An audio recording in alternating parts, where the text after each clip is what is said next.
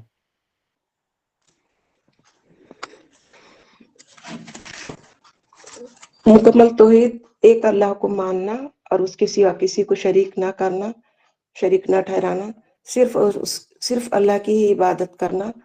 وہی عبادت کے لائق ہے اور وہی کائنات کا مالک ہے. اور ذات و صفات میں اللہ کو ایک ماننا. اور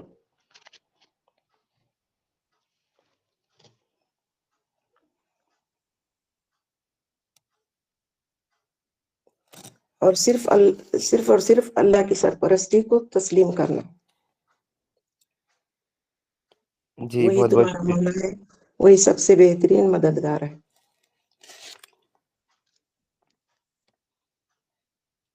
جی سسٹر بہت بہت شکریہ. اب میں بلانا چاہوں گا بھائی واجد کو کہ وہ آئیں اور اس کا آنسر کر سکتے ہیں. جی بھائی، تو سوال ہے ہمارا مکمل توحید کو ایکسپلین کرنا ہے. تو ہم نے جو مکمل توحید ہے اس کو میں نے اپنے پرانے ایک استاد رہے ہیں ان سے اس کو ہم نے سیکھا تھا، اور ہم نے اس کو 3 پارٹس میں ڈیوائڈ کر کے سیکھا تھا کہ جو توحید ہے اس کے ماننے کے 3 طریقے ہیں. پہلا تو ہم نے جو دیکھا تھا اس کا جو توحید کا پہلا جو عمل تھا وہ یہ تھا کہ اللہ کو ایک ماننا، یعنی کسی کو شریک نہ بنانا، جو کہ ہم اپنی ڈیلی لائف میں مطلب ابھی ہم بار بار اس کو سن رہے ہیں پڑھتے ہیں کہ ہم کسی کو شریک نہ بنائیں. مطلب ہمیں یہ سمجھنا چاہیے کہ جو اللہ ہے وہ ایک ہے. اگر کائنات کو دنیا کو چلانے والے کوئی 2 لوگ ہوتے یا ایک سے زیادہ ہوتے تو کائنات کا نظام اتنا اوتھینٹک نہیں چل پاتا جتنا وہ چل رہا ہے.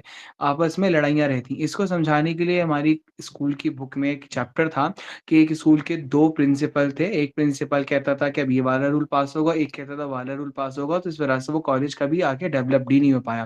تو ہمیں اپنے دماغ میں اگر ہم کہتے ہیں کہ توحید ہے تو اس میں پہلے یہ کہ لا الہ الا اللہ، اس کی شروعات ہی ایسی ہوئی، لا الہ نہیں ہے کوئی معبود، یعنی پہلے ہی اللہ نے بول دیا کہ کوئی معبود ہے ہی نہیں الا اللہ، سوائے اللہ کے. تو یعنی کہ یہاں پہ مکمل توحید کا جو فرسٹ سٹیپ آ گیا وہ یہی آ گیا کہ اللہ ایک ہے، اس کے علاوہ کوئی معبود ہے ہی نہیں، نہ ہے نہ ہوگا، وہ اکیلا ہے، اپنی ذات میں پاک ہے.